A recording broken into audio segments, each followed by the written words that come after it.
My question is about TDEE and maintenance calories. I used calculators you have linked to figure out how much I should be eating each day. My question is, as hopefully I will lose weight, should that number change? Should my maintenance calories go down as my weight goes down? Thank you. So, yeah, the most direct answer to that is yes, it will over time, but it's not a huge amount. Okay. So, let's just say that right now you're maybe having 2,800 is your maintenance, right?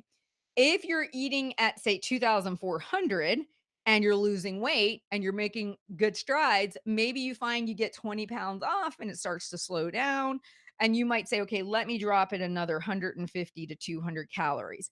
That's kind of what you're looking at as far as a drop.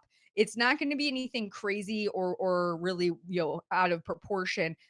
Even now, I mean, like for me, typically around 22, 2,300 is maintenance, somewhere in that ballpark, depending on what I got going on. So, it's not going to be like all of a sudden you're going to downgrade to a really, really low number. But over time, it will. I mean, when you have less body weight to support, your maintenance calories will go down over time. But just as a general rule of thumb, about every 20 pounds, just reevaluate and see what you're thinking. If it seems, and you'll know the data will support, you making a change.